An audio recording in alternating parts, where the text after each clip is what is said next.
What if I told you that the difference between staying stuck in the rat race and achieving true financial freedom and wealth was your mindset?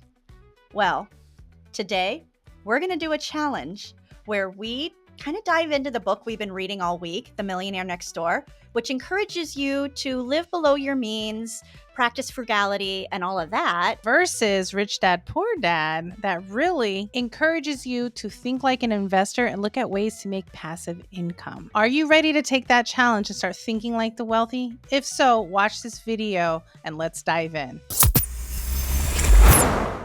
So, what is the first step really towards, like we read in Millionaire Next Door? What is the first step? Well, track your spending.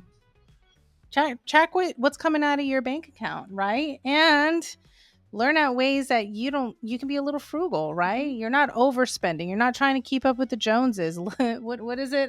Spend your wage, right? Scenario. And that's what this book is all about, is really living below your means. I liked one of the solutions in the book when somebody needed to get an additional car, like how particular they were about finding the right car for the value and how it would hold up, and just really they weren't going for a brand new model right off the lot. They were looking for a used car within right? I almost want to say that I think part of being frugal is actually planning for your purchases instead of being impulsive. Absolutely. Right. Well, and that's where from Rich Dad, Poor Dad, he talks about your luxury purchases should not come out of your income. Yeah. Your luxury purchases should come out of your assets. Yes, which is great, because that leads into the second point we're about to talk about. Okay, so the second step in this challenge is to really pursue a means of a passive income. Yeah, and what do we mean by passive, though? Because I think sometimes it gets a little confusing on what is passive. So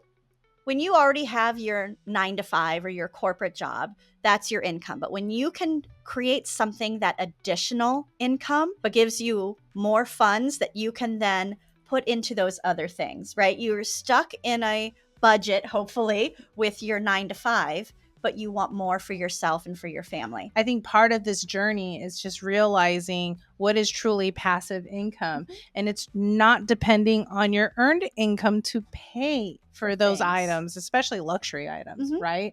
I think one of the wake-up calls I had, especially, reading Rich Dad, Poor Dad, was the fact that my house is not an investment until it's paid, right? It's not really an asset until it's paid, or something else is paying for that. Yes. Yeah. And Kevin and I were guilty of that too.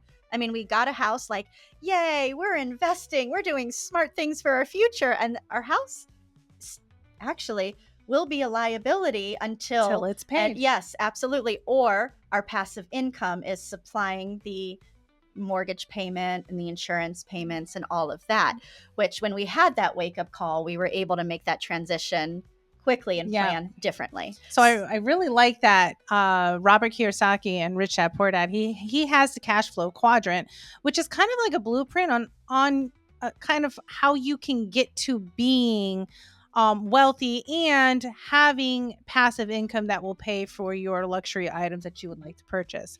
And so really that journey is going from, if you're an employee now, is transitioning to being self-employed. So doing what you're doing now, but doing it for yourself, with the eventuality that you will actually have a viable business where you have team members working with you to go ahead and run that business even in your absence. So that way you can start focusing on activities that will build additional income and wealth for you, so you can now go and buy the Maseratis, right?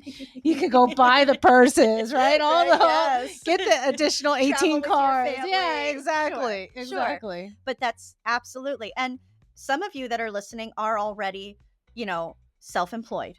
Yeah. You have your own business. So then to grow wealth for you, you need to shift and figure out how to grow yourself into his quadrant of being a business owner, which is really what you were just digging into. So you may be an employee somewhere else, and passive income could be becoming self-employed and creating your own business, but not letting go of your employee status yet. Yes. Until your business moves you to business owner, and then that's a smart time to walk away. But even, Robert Kiyosaki says, if you are creating that other business, don't step away yet. Don't do it. Don't do it. Hands off the dial. Yeah. Let go of the wheel. Yes. So, Leilani, what would step 3 then be for this challenge? Well, create a budget, create a financial plan. You get familiar with your numbers. I think that's the biggest thing and biggest takeaway I can find from both of these books, Millionaire Next Door and Rich Dad Poor Dad. You're not really going to achieve true wealth until you are very intimate with your numbers. Absolutely. And what happens when you don't have a budget and a plan and check them regularly? What can't happen is, I think, is the real question. I mean, before I got intimate with my numbers and really started creating a budget and just strategizing how I want my financial outcome to be, I overdrafted my account 11 times in 3 days because there's surprise, and it's not really a surprise if you think about it. You swiping that card aimlessly without any thought, it's just building yourself up for financial disaster, and that's what I lived through. And so just when I had that moment, like Scarlett O'Hara was like, never again. I said, I don't ever want this to happen again. And then I decided to take action and get intimate with my numbers. So that's really how you want to. Step 3, know your numbers. Know your numbers. And I feel like that's one of the main things we talk about the most with Sage Consultants. You know, it's your mindset, and you've got to get in and know your numbers. Yeah. And I think sometimes it's scary for people to, it's easy to claim ignorance, right? It's easy just to say, oh, I got caught off guard. I didn't know that was going to happen. Oh, and have that victim mindset.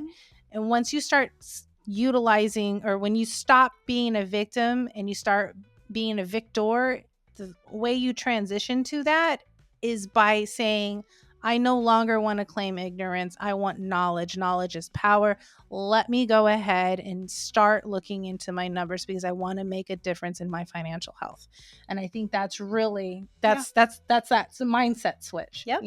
So go and see where you can cut one expense from your routine. See how you can begin a passive income, and then also get used to tracking your numbers personally and in your small business daily. Yes, 100%.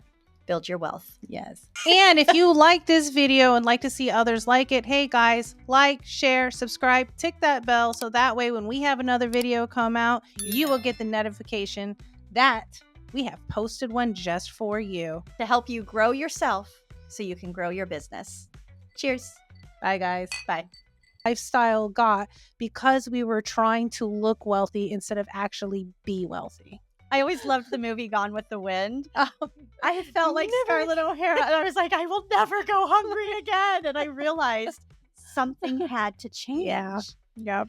And it had to change drastically. Yeah. And